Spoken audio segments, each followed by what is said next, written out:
dear friends, because the panelists... Good morning, dear friends. Welcome to Deer Park Monastery and our Mindfulness. We ask that if you're in the meditation hall that you please wear a mask to help support the community. And the question and answer session will be in English and in Vietnamese. So if you don't speak both languages, then we'll need headphones from the back of the hall. Alternatively, if you want English, you can also sit outside behind the meditation hall, where we will have a speaker, and you can just listen to the English from outside. It's your choice. So maybe Sister you can translate that to Vietnamese for our Vietnamese friends. Thank you.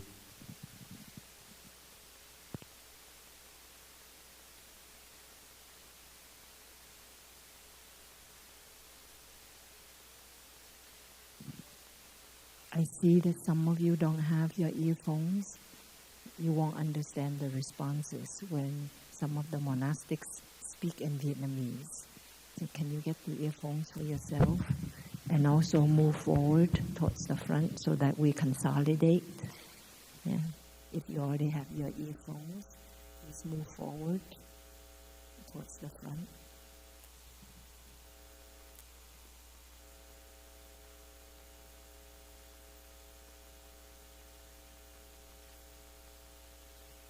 And you get some extra earphones for your friends too, if you can. Thank you.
Good morning, dear friends. For those of you who are just arriving, please wear a mask while in the meditation hall. And the session today will be in two languages, English and Vietnamese. So if you don't understand both languages, you want to wear headphones. And you plug them into the green box on the floor. Alternatively, you can sit outside in the back of the hall. Outside will be English. So if you don't want to wear headphones, you can go outside and just listen. So thank you. We'll begin shortly.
Dạ, con kính thỉnh Thầy Pháp Hội với Thầy Pháp Lưu lên. Mình chỉ có 1 tiếng đồng hồ thôi. Dear Brother Pháp Lưu and Thầy Pháp Hội.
Dear beloved community, let us sit upright, stable and relaxed, and we will enjoy 3 sounds of the bell together.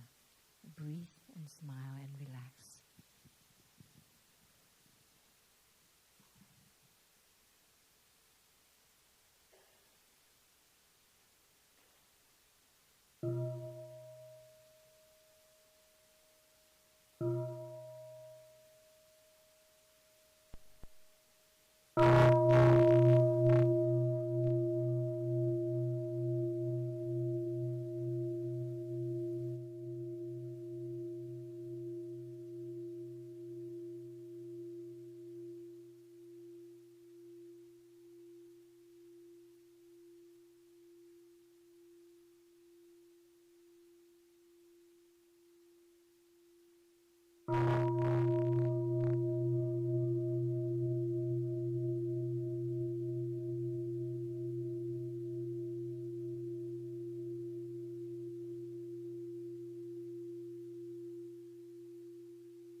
Dear beloved teacher, dear spiritual family, welcome to Deer Park Monastery.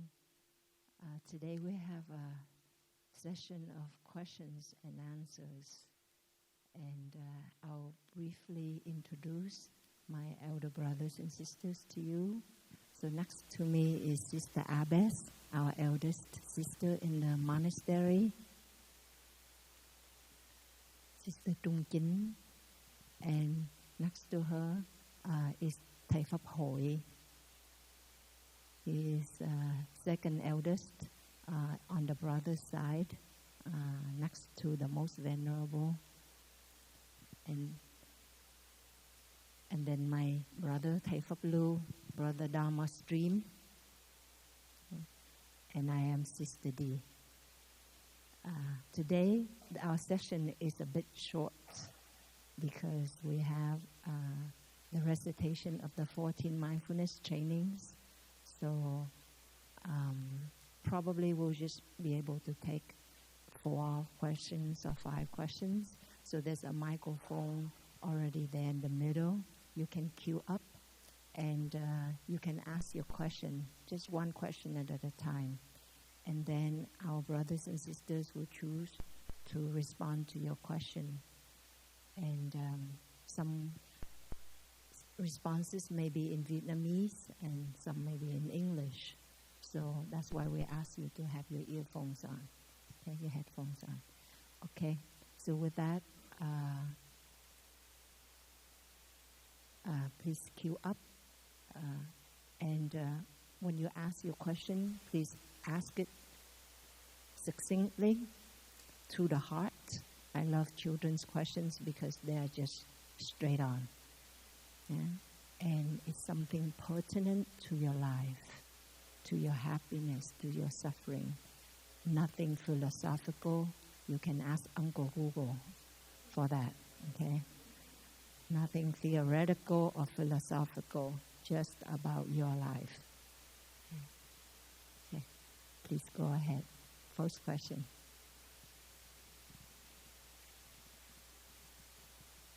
And after each question, we'll listen to one sound of the bell before we respond to your question. Please go ahead, brother.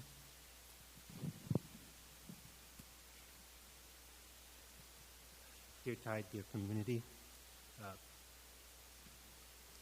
I have 3 children. One is very unhappy. He graduated college, but he doesn't want to work. He just wants to stay in his room and lay around. The other 2 are like me. They work all the time. And so it's causing a lot of heartache in our house because my wife is very upset with him. And I feel a little hypocritical saying, go get a job, when I come here and talk about the virtue of busylessness and inaction. So I wonder how, and I get very upset. I can't talk to him because all he wants to talk about is cryptocurrency. So if there's any advice on dealing with somebody in your house who you worry about and you think maybe his not doing anything is just not a good way. If there's some way to talk to him in a way that can help him and help our family. Thank you. Sorry, all he wants to talk about is? Cryptocurrency, Bitcoin, Ethereum, Shiba coin.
So, dear respected Thay, dear brother,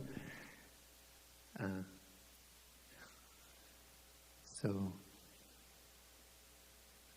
one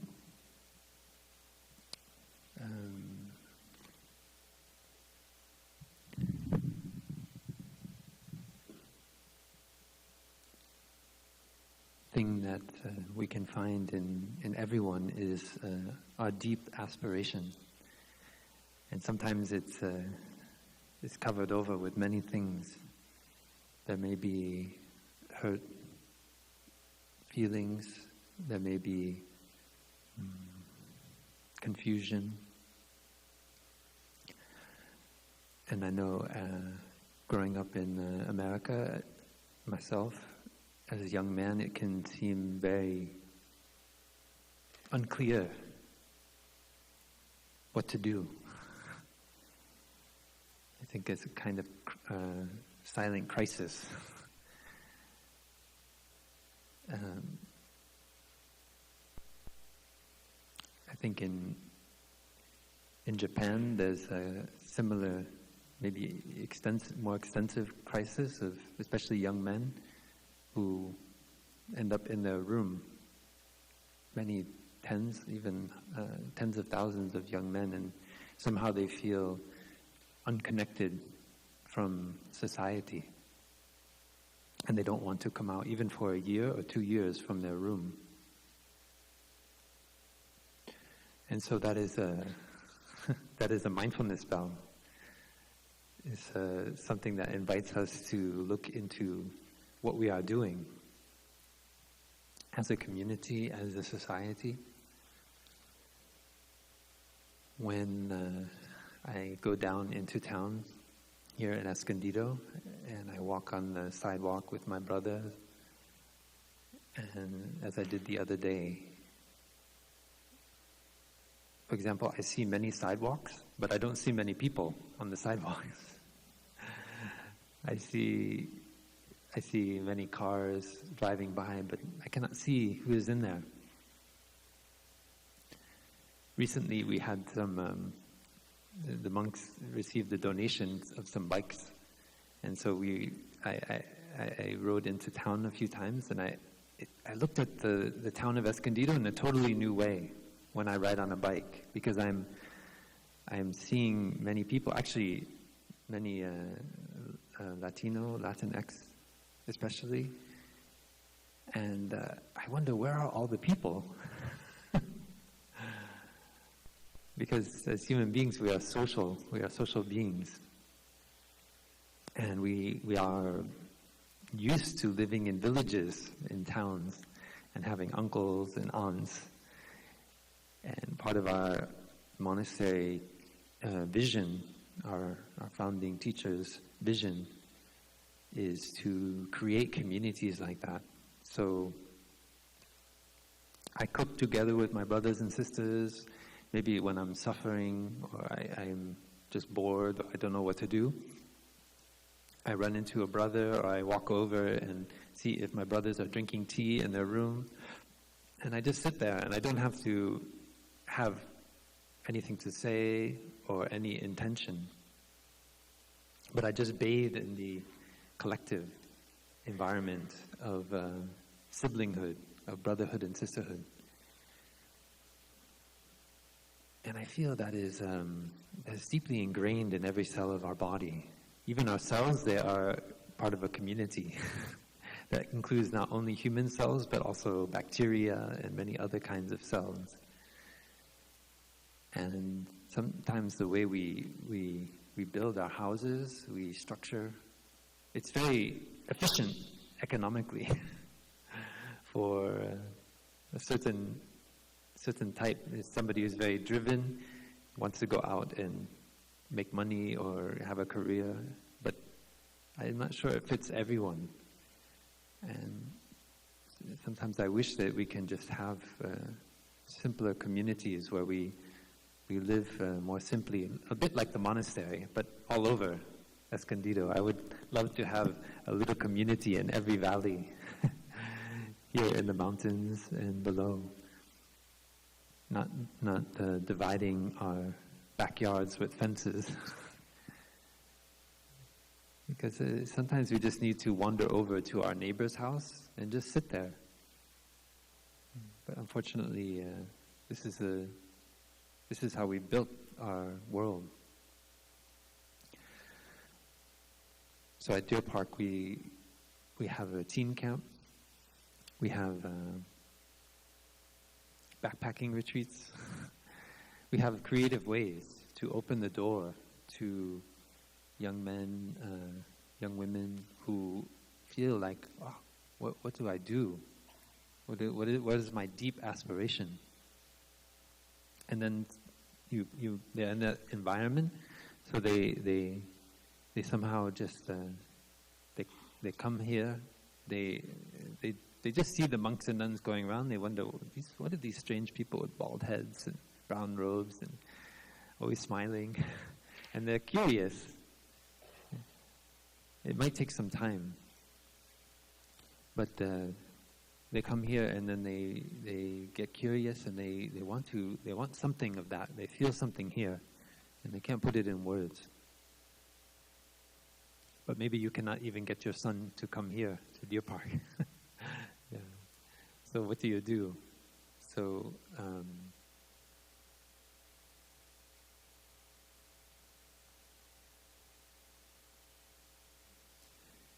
it's not clear as human beings sometimes what we are here to do. Might feel like we're here to produce something, to do something. But in Buddhist meditation, we practice something we call aimlessness, which is a way of letting go of the object of what we want to realize, and we just be with what's in the present moment.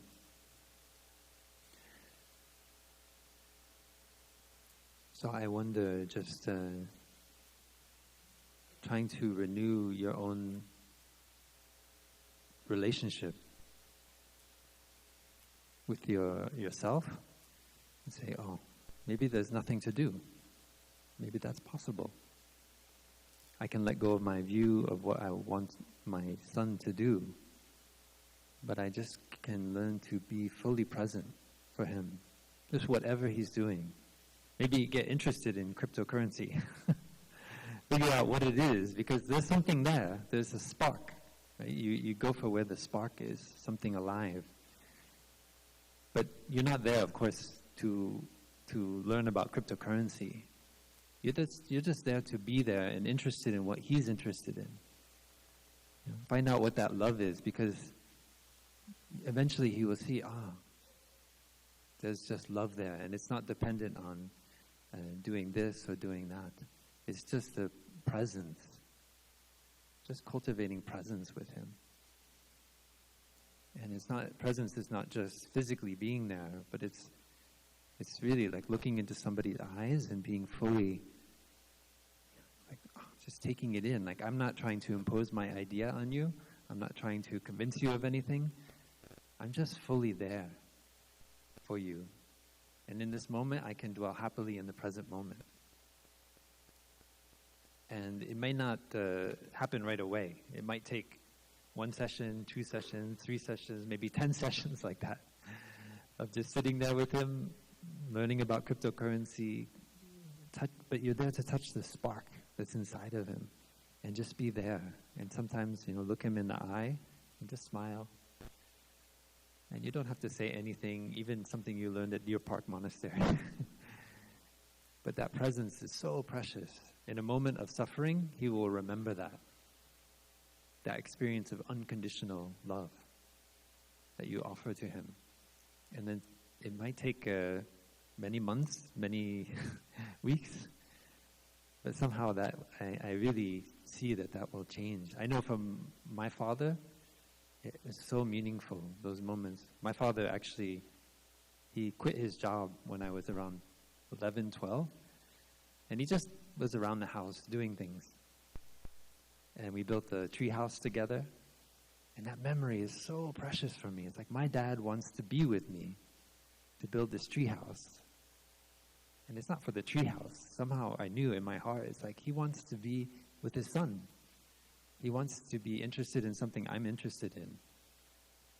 And that will awaken the spark and open the door. And then you go from there. But no expectation.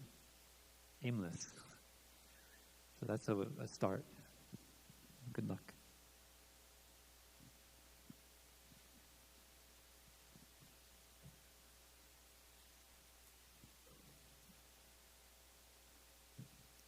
Thank you for your question. Maybe We'll invite the second friend to ask your question.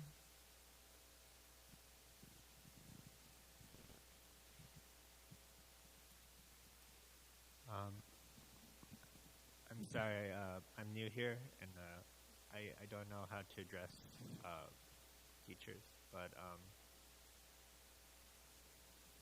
I guess my question is, I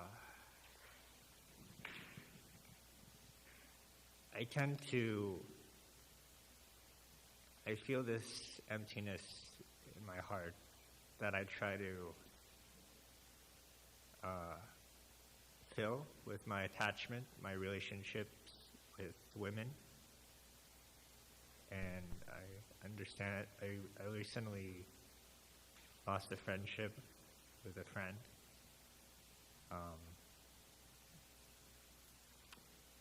Who I felt a strong attachment to, and I felt devastated. And I realized throughout my life it's a recurring pattern that this emptiness I feel, I try to find a lid or a pot, or try to fill it with somebody. And I guess it devastates me every time the habit happens or the cycle happens. I find somebody, I form an attachment with them, a friendship, and then when it's time for them to go, or they can't be friends with me because I'm too needy or being too emotional, it devastates me. And I realize that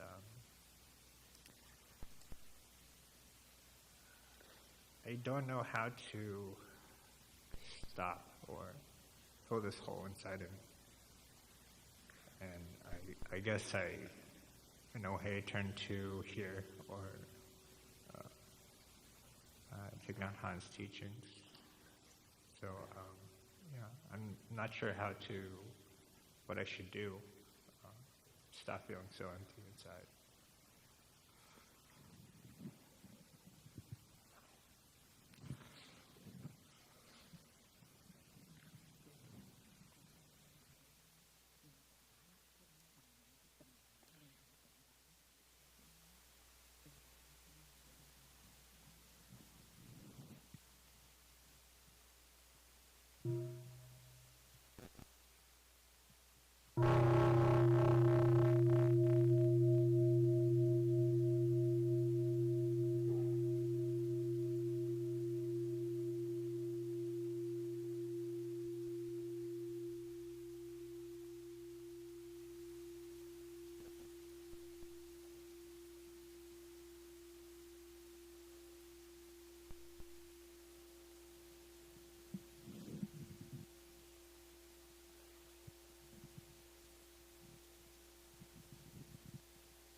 Dear beloved Thay, dear family, thank you, dear friend, for your very genuine question. It's a difficult question to ask, but you are asking for many people.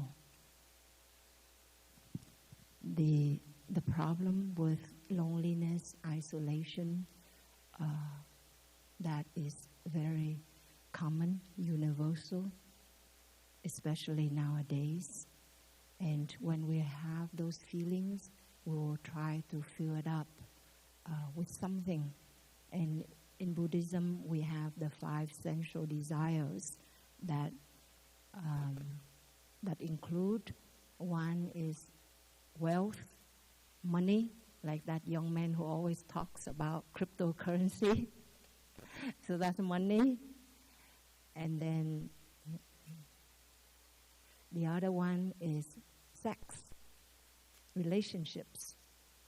So some of us, it depends on our personality, it depends on our environment, how we have been raised, that we will go for money or sex. And the third one, tài giác danh, fame, reputation. We'll look for a position, a work, and we will lose ourselves in that in order to cover up our loneliness, our despair, our restlessness. And the fourth one is the food. Some of us will go to the refrigerator and look for food when we are feeling like we don't know what to do with ourselves, what to do with our lives. We go to the refrigerator, we resort to food. And the fifth one is sleeping. And many young people nowadays, will just watch movies really late. They will sleep half of the day, the whole day. And so you cannot escape. Either you go to one or of the five, or two, or actually all five. And we see that in ourselves, in our children, in the young people, in our society nowadays. So for me, when I was learning Chinese characters, there's the word soulmate. Tri kỷ is also a Vietnamese word. And the word tri means to remember, to know, to master. And kỷ, it actually means oneself. A soulmate is one who remembers, who knows, and masters oneself. So most of us, we have been looking for a soulmate outside of us, who loves and accepts us unconditionally. But because of that, we are always on the run, we're always on the search, and we're always disappointed. Even if we find somebody who loves us, we will walk all over that person and we'll walk away from that person. So in a spiritual life, we learn to be our own soulmate. We learn to come back, first of all, to our breath, to our body, to befriend with ourselves. We may carry this body for many years, but we may know very little about this body. We may appreciate it very little. We take it for granted, we abuse it, but we don't know how amazing it is. Those of us who have been sick will know how precious it is to be able to breathe in and out comfortably without effort. So we take a lot of things for granted, the things that we have in our lives, the happiness, the conditions that are advantageous, that are there for us. So to be able to slow down in our daily lives, to appreciate when you're breathing, to appreciate when you are appreciated, when you're able to sit like you are sitting right now, or to walk slowly, to enjoy the beautiful scenery, nature, and to say thank you. Thank you, eyes. Thank you, hands. Thank you, feet. I've not been noticing you. I've not taken good care of you. I'm sorry. And little by little, we acknowledge what we have in our body. We appreciate what we have in our mind, that we still have clarity, still have enough intelligence. We have many talents transmitted to us from our ancestors. So we appreciate the very simple things that are there. The simple things that once we lose them, we really lose so much.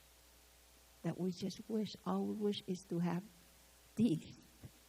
All we wish is to have that arm back, that foot back, because it changes our lives. When we lose something from our body, from our relationship, and yet when we have it, we take it for granted. We seek something else.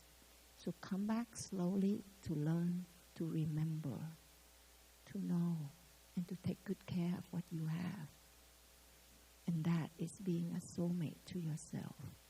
And that fills up that need to love, the need to love and the need to be loved. Truly be loved and not just superficial love, superficial entertainment and satisfaction, which is one moment, and then you feel empty all over again afterwards, even more empty. Because I see that one lonely person gets together with the next lonely person, that loneliness is not just doubled, it's exponential. It becomes exponential. So be a soulmate to yourself. Have a little more time to sit quietly, to ask, what does it feel when I'm sad? What does it feel like in my body? Where do I feel it when I'm lonely? When I am at a loss? What does it feel like when I'm walking? How does that loneliness, that sadness manifest in my gait, or in my speech, or in my thinking?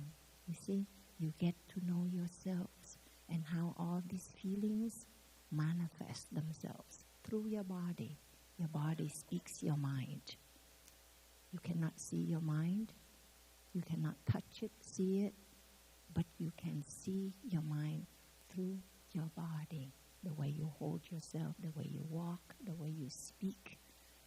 So as you get to know yourself, you will feel much more fulfilled. You won't need to go to cryptocurrency. You won't need to go, to a relationship. Won't need to go to entertainment to fill that up, because it never fills up anything. You just feel more lonely afterwards, and you know it. So when you are losing yourself in that passion, in that relationship, be honest with yourself.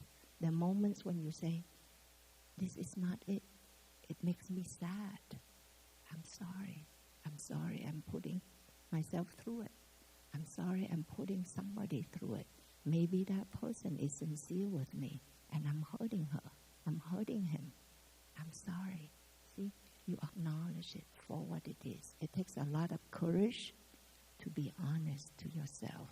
But it is that truthfulness, that honesty will help you to be real with yourself, to be real with the next person, and it will help you find a way out. Okay? So meanwhile, do come to the monastery. You have many friends who walk on the path with you and who can be there for you in a genuine way and doesn't ask anything in return. And also this is a place that you can also be yourself, be real, but you don't have to hide or to make a show. Thank you, dear one. Thank you. I have one question, one written question.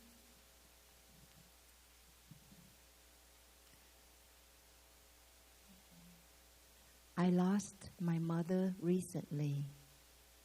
I can understand the cloud never dies because it transforms itself. But how can I apply this understanding to the loss of my mother? Where can I find my mother?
Nam mô Đức Bổn Sư Bổn Sư Ca Mâu Ni.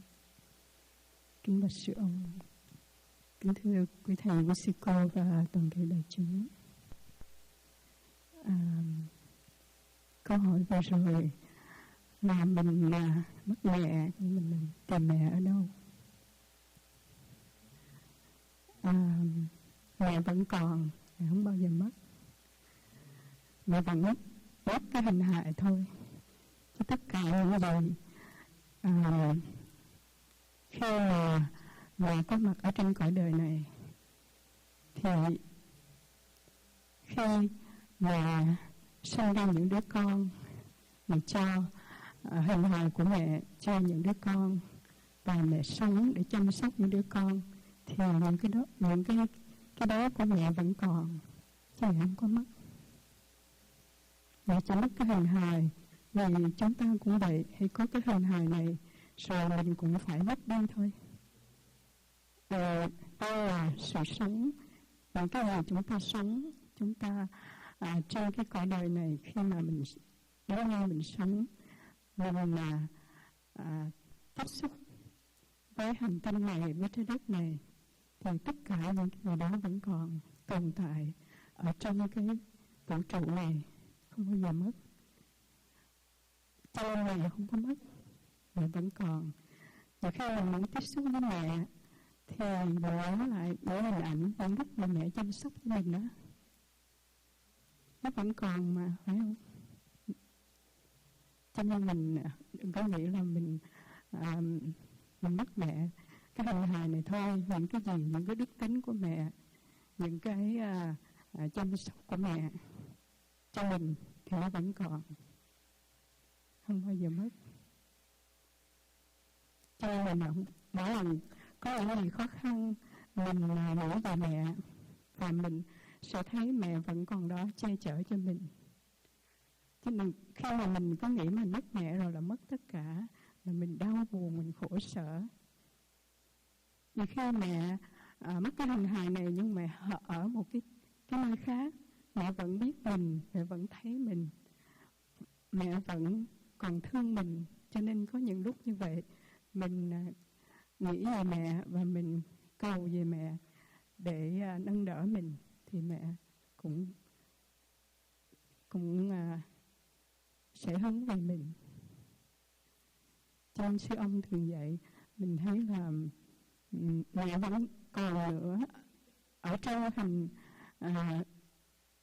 cái đức tính của mẹ, nó vẫn còn trao truyền cho mình, vẫn còn trong mình, vẫn còn trong những người thân của mình, còn trong những người con của mẹ. Cho nên có nhiều khi mình thấy là một người chị mình có những cái rất là giống mẹ, những cái việc làm hay những cái gì đó giống mẹ. Thành ra mẹ có trong tất cả mọi người con, mẹ không có mất. Cũng như là sư ông dạy, nó là đám mây không bao giờ mất. Thì đám mây từ nước bốc lên, rồi mây sẽ thành mưa, và mây sẽ đi luân hồi, và mây cũng trở lại. Và mình cũng vậy, mình cũng sẽ trở lại, và mình một cái hình hài khác, nhưng mà mình vẫn còn hoài, không có mất. Mẹ cũng vậy, mẹ vẫn còn hoài, không có mất. Cho nên những khi nào mình nhớ mẹ, mình nghĩ đến mẹ, và thì mẹ vẫn có, luôn luôn có trong mình. Có một lần sư ông kể một câu chuyện, nghĩa là có một mẹ còn sống đó, nhưng mà mình xa mẹ. Thì sư ông nói là có một vị đó đi một cái quốc gia khác để sống, và xa mẹ thì rất là nhớ mẹ. Cho nên khi đi, người mẹ nói là mỗi lần con nhớ mẹ thì con nhìn vào bàn tay thì sẽ có mẹ. Đó. Thì cái bàn tay mẹ đi rồi, nhưng mà bàn tay mình còn đó, thì cái hình hài này mẹ cho mình. Cho nên mình có mẹ trong này hết. Cho nên mình nhìn cái này mình cũng thấy mẹ trong đó. Đó. Cho nên mình đừng có nghĩ là mẹ không còn nữa, mà mẹ vẫn còn ở trong da, trong thịt, trong xương, trong trái tim của mình. Mẹ luôn luôn có, hiện diện có cho mình. Cho nên mình không có buồn, không có khổ khi mình mất mẹ. Mẹ chỉ mất cái hình hài này thôi. Cũng như vừa rồi trong thân của chúng sức sĩ ở đây, thì có một sư cô cũng vừa mới qua đời. Thì sư cô đi rất là nhẹ nhàng, và tất cả các sư cô thấy sư cô chuyển đổi một cái hình hài thôi, nhưng mà sư cô vẫn còn trong tất cả cùng đại chúng, và ai cũng không có buồn, không có khổ, mà thấy là những người này đã sống với mình trọn vẹn, và khi ra đi rất là nhẹ nhàng, an lạc như vậy, thì mình cảm thấy rất là bình an cho người đã đi, và người sống mình cũng không có khổ đau. Mà mỗi lần mình nhớ đến những người thân hay những người mà sống gần mình đó, thì họ có những cái đức tánh rất là đẹp và rất là dễ thương, thì họ vẫn còn ở trong mình mãi mãi. Dạ. Con xin chia sẻ để mà mình thấy khi mất mẹ mình không có khổ, mà mình muốn tìm mẹ, biết mẹ ở đâu. Thì con cũng vậy, con cũng mất mẹ, nhưng mỗi lần nghĩ đến mẹ thì mình nghĩ mẹ vẫn còn, mẹ vẫn luôn luôn có bên mình. Mỗi lần mình nghĩ tới, có những lúc con ngồi thiền thì con cũng hay mời mẹ để ngồi với mình, hay là mình đi thiền hành mình cũng sẽ mời mẹ đi với mình. Mình không cô đơn, mình có mẹ đi kế bên, và mẹ luôn luôn có mặt.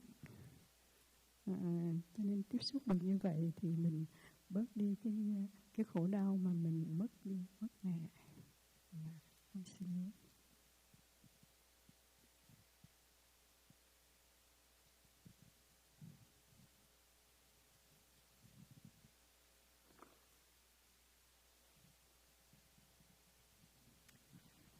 I was married for 10 years. He was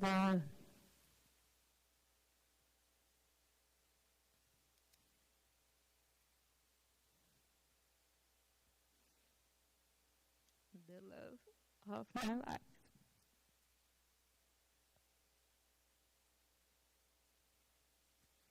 My dear, your voice is inaudible. Can you remove your mask so we can hear you more clearly? Thank you. I was married for 10 years, and he was the love of my life, and I honored him every single day. I loved him. I was really happy. We were gonna adopt a child, and in September I found out that he cheated on me for our entire marriage. I feel betrayed. I also feel like an idiot. How could I not have seen that he didn't love me back the same way I loved him? So I have two questions. Is how can I relate to my past, and how can I start a new life?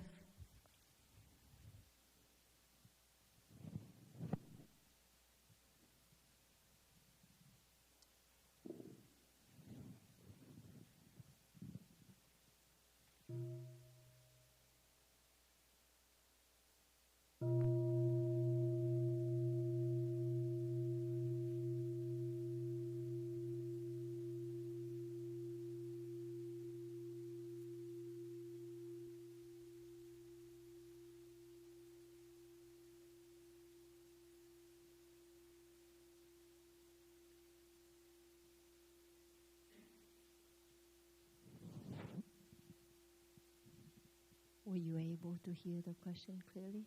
Okay.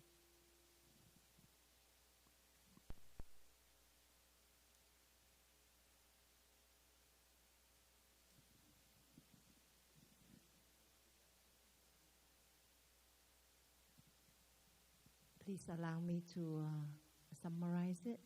So she was in a relationship that she loved the person very much, and they were going to adopt a child together. But then she found out that he cheated on her the whole time. So how could we not know when that happens in our relationship? And it turns out we're like the only one side is a one-sided love. And so how to heal from that betrayal, and also how to move on with our lives.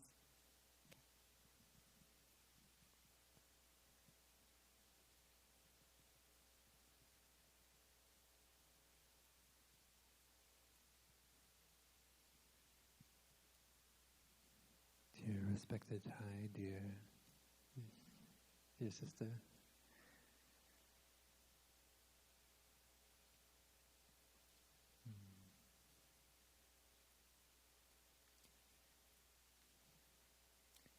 are monks and nuns, and there's a reason for that.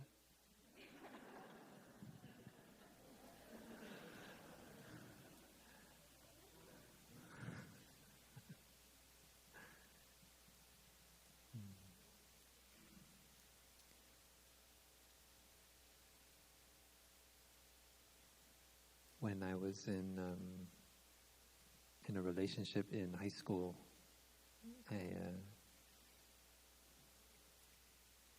kind of first love, and my parents were not getting along. They were in the process of separating, and they eventually got divorced. So I really lacked that stability at home. So I would go to the forest, or I was a runner, so I would go running or whatever it was to find stability in nature. And when I discovered my partner, it wasn't just her that I fell in love with, but it was also her parents, because they were in a loving relationship. And you could feel that when in their house. And I didn't realize at the time, but actually looking back, I often took refuge in their house at that time, because I needed a model of a caring relationship. They are still together now. This is like 25 years later, and it's quite rare in the world, I can say. As monks and nuns, we have consultations with many people. And people tell us things that maybe they don't tell everyone because they know we keep it in our heart. And sometimes it's quite shocking to hear how difficult it is to have a relationship in the world.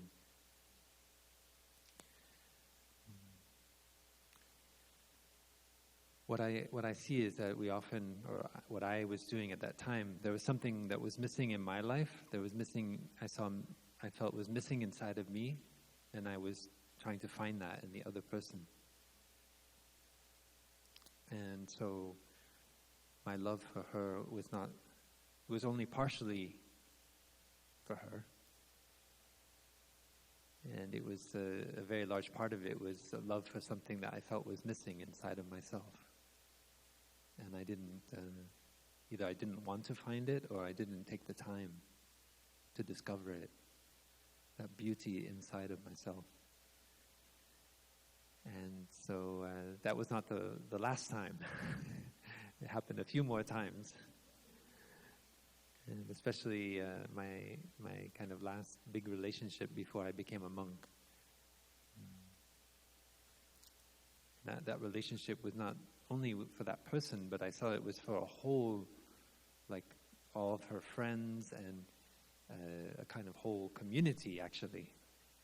I was in a relationship with an activist, and I was myself an activist. And we were like in it was kind of intoxicating, the love of the cause and the romantic love. That I didn't see any separation. It was all together, and I saw us like as revolutionaries together, and so that was very intoxicating. It had many good aspects, but it was something that I felt there was something inside of me that's like kind of conservative, and I can see in that relationship I wanted to overcome that, like, because I thought, oh, conservative is bad. And progressive is good, but I see that all of us have a conservative element, and we also have a progressive element now. I see that clearly as a monk. So just look carefully to see what is it inside that of ourselves that we find that's somehow unlovely, and see if we can fall in love with it, because there's a beauty to the mud. Without the mud, we cannot grow beautiful lotuses. So, as our teacher often said, so I've learned to to love the mud inside myself. It doesn't mean I get attached to it, but I see that it's, I let it in. I let in that kind of shadow side that I want to replace with someone else. And I see that is, if I can let that side in to my field of perception, I can suddenly be whole as I am. I don't need to add another person. And from that place, it's very easy to be with and be in love with anyone without attachment, without getting caught in the idea of that person or the image that we've created to fill and cover over that shadow side, that those parts in myself that I find difficult to embrace. I really feel that a deep, long-lasting and caring relationship can only happen if each one of us embraces that empty part of ourselves that is difficult to bring to the light. So with walking meditation, with mindful breathing, we can go into there. We can look at it and smile. Smile to the emptiness, smile to the anger, smile to the jealousy, smile to the lack, whatever we think is lacking in ourselves. And by doing that, we become whole. So there's no longer this me and him, or me and her. There's only one. It's all together.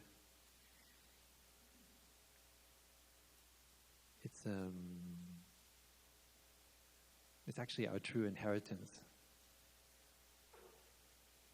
Thay often talked about a little story that's in the Lotus Sutra, where a young man who is kind of profligate with money and sex and all these things, he leaves the house of his father, and but his father secretly, he sews a jewel in his clothing, and that young man goes out, lives and spends all of his money, and he ends up a very poor person. And it's only later when he finds that jewel after a lot of suffering. He finds that all along he had that jewel sewn into his clothing. And that is a metaphor for each one of us. We each have this jewel, this nature of awakening. It's in every cell of our body. And it's only our thinking which obscures it. So by letting go of our thinking, by just coming back to the breath, coming back to the body, we actually allow that jewel to shine. And we can make that glow steady, like a steady flame that shines in every moment. That's our joy, our happiness. And that's what we're doing here. I mean, every day, that's what the monks and nuns do in the monastery. That's why we're here. And not everyone has to become a monk or a nun. That's not what I'm saying. But I think each one of us does have to take the time to seriously look in ourselves and find that place of stability, that home in ourselves. That's why we have this little saying here, I have arrived, I am home. It doesn't mean at Deer Park Monastery or arrived at home. It means that we really arrive in that place where we feel something lacking. Because, when we break up, it's the image that we're lacking. It's not actually, in reality, anything lacking. It's all there. So it takes time. It takes time to let go, because attachment is we've created those neural pathways for that person. What I try to do when, even as a monk, we have relationships with each other, right?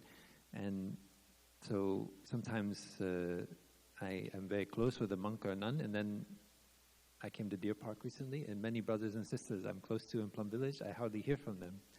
And so I feel like, oh, something lacking. But I just smile with the eyes of signlessness, and I say, oh, it's just something lacking in my own perception.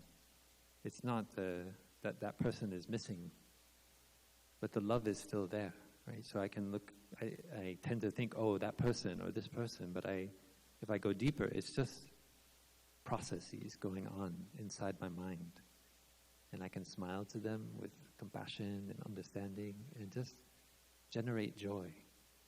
That's not dependent on an image or an idea of that person. That spark of joy is the beginning of freedom.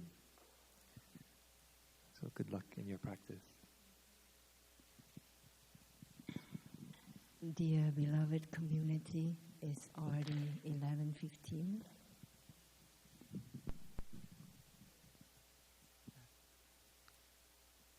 Xin lỗi, Pháp Hội xin phép trả lời bằng tiếng Việt.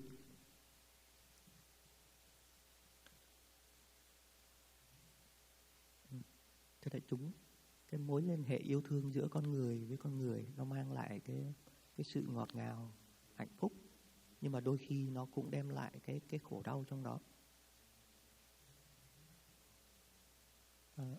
Và nếu như anh không cảm thấy cái sự đau khổ trong khi mất đi một cái mối liên hệ tình cảm nào đó, thì cũng có nghĩa rằng là anh không có thực sự yêu thương ở trong cái mối liên hệ đó. Vì vậy chúng ta sẽ rất là tôn trọng cái sự đau khổ khi mà một cái mối liên hệ yêu thương nó mất đi. Nhưng mà đồng thời chúng ta cũng phải tự tìm cách để ra khỏi cái mối khổ đau đó, bởi vì nếu để lâu nó sẽ làm hại cho mình. Dung nói cái sự yêu thương giữa con người với nhau có thể mặc dù là nó rất là nồng đậm đó, nhưng nó cũng có thể chết đi. Nó sẽ bị yếu mòn hoặc chết đi nếu như mình không tưới tẩm, không nuôi dưỡng nó. Cho dù là mối yêu thương trong gia đình hay giữa người phụ ngẫu, nó cũng đều cần một cái sự nuôi dưỡng để lớn lên, để duy trì nó. Thì đó là một cách. Nhưng đồng thời nếu như chúng ta bị rơi vào cái tình trạng về mất đi cái mối đối tượng yêu thương hoặc cảm thấy nó không còn nữa, thì chúng ta phải nhanh chóng đi tìm cách để đi ra khỏi nó. Khi mà cái năng lượng yêu thương nó tràn ngập trong trái tim mình, nó sẽ thành một cái phần rất là lớn trong cái đời sống của mình. Nó ảnh hưởng đến cái mạng sống của mình. Thì đôi khi nó chiếm trọn, và khi mất đi, ta cảm thấy giống như bầu trời sụp đổ, không thấy cái gì là tích cực nữa. Thế nhưng mà cái cảm giác đó rất thật. Nhưng mà đồng thời cũng có một cái không gian khác, nó cũng rất thật, và nó theo chiều trái ngược để có thể mình nương vào đó. Và Dung nói ví dụ khi gặp những câu hỏi đó, Dung có cái ví dụ giống như một ngày mùa đông, mây nó bao phủ toàn bộ bầu trời và ta không thấy mặt trời ở đâu cả, tối xám. Nhưng mà nếu vì thế mà ta khẳng định là ngày hôm nay không có mặt trời thì không có đúng. Bởi khi mà vượt lên trên những cái đám mây đó thì ngày nào mặt trời cũng chiếu sáng hết. Khi mà tâm thức ta nó chìm ở dưới những cái nặng nề, những cái chua xót, những cái tức giận, những cái cảm thấy bị phản bội hoặc bị thất lạc, thì ta không tiếp cận nổi được với những cái năng lượng tươi mát khác. Nó vẫn có ở bên cạnh ta, xung quanh ta, những thứ năng lượng mà vẫn có cái tác dụng nuôi dưỡng tình yêu thương đất nước, tình yêu con người, và những cái yếu tố khác ở bên cạnh nó vẫn cứ còn đó. Thì nếu như chúng ta làm cách nào để tâm thức chúng ta vượt lên trên những cái đám mây kia, thì nó lại lập tức sẽ tiếp nhận được một cái hoàn cảnh khác, nó cũng đang rất là nuôi dưỡng chính mình. Thì Trung dạy cho mình cái cách quán chiếu như vậy.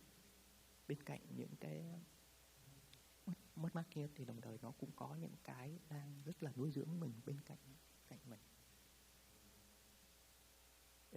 Thì trong tuần trước đây thì trong các thầy cũng có người thân mất đi, hoặc trong cộng đồng của các thầy tu tập cũng có người bỏ đi theo cái cách khác. Nếu như mình không yêu thương những người đó thì mình sẽ không cảm thấy mất mát. Nhưng mà thực sự mình đã bỏ một phần đời sống của mình vào cái đối tượng đó, yêu thương đó. Có thể là mất đi theo cái cách thức nào đó, hoặc là người ra đi vì những yếu tố tự nhiên, hoặc vì ra đi vì người đó đã thay đổi cái tâm thức của mình. Thì nếu như mình sống hời hợt với người đó thì mình sẽ không cảm thấy đau khổ gì hết, mình không cảm thấy gì. Nhưng nếu thực sự mình đã bỏ một phần cái đời sống của mình, cái năng lượng trong tinh thần của mình với đối tượng đó, thì sẽ rất chắc chắn là sẽ có cảm giác mất mát, có một cái cảm giác khó chịu, không có nghĩa là không tốt với tâm thức của mình. Thế nhưng nếu như mình sử dụng cái hiểu biết, cái khả năng của mình để tiếp cận với những cái năng lượng khác, nó vẫn còn đang nuôi dưỡng mình, thì nó sẽ không có làm cho mình bị suy sụp, nó làm cho mình có thể cất bước được. Đó là cái cách nhìn tích cực. Ta sẽ không thể nào tránh khỏi hoàn toàn những cái mất mát trong đời sống, kể cả bằng những yếu tố tự nhiên hay bằng những cái yếu tố khác, tâm thức, gọi là may mắn hay gọi là gì không may mắn gì đó, thì nó cũng vẫn cứ đến. Thì một con người thực tế với đời sống sẽ phải học cách đối diện với nó, học cách vượt ra khỏi nó nếu như nó đến. Đó là cái thì Trung mặc dù chia sẻ những cái rất tích cực theo hướng đi tới, nhưng đồng thời Trung cũng cho cái phương pháp để chúng ta có thể quán chiếu để vượt ra khỏi cái khổ đau, cho dù nó bằng cái hình thức nào. Thì đó, cái ví dụ rất là hay rằng là bên trên những cái đám mây nó che phủ của ngày mùa đông kia, thì ngày nào mặt trời cũng chiếu sáng hết. Cái việc nó là cần để tiếp cận với nó mà thôi. Thì cái câu hỏi rất là hay, chắc còn một thời gian cho đủ cho một câu hỏi nữa thôi. Dear beloved community, dear friend, I would like just to add, please take this time to learn to be your own soulmate. Don't be in a hurry to find another relationship, because wherever you go, there you are. If you're in a hurry, you may end up finding somebody who's exactly the same. So we only can do something differently, can change our situation when we actually change the way we think, the way we behave, the way we speak, and then we will assure that we'll not end up in the same relationship with a seemingly different person. Okay? So be your own soulmate. That is a great practice and a great happiness. Although we only had 4 questions, but those questions were very deep. And we hope that all of us benefited from the responses and the questions in some ways. And again, thank you for being here with us. And we'll listen to 3 sounds of the bell. And then we stand up and bow to each other. And we ask that some of our friends remain behind to help us rearrange the meditation hall for the precepts recitation. Yes, please stay with us for this recitation. These trainings can really help us see a way of life that we can practice for ourselves and help our loved ones to transform their suffering.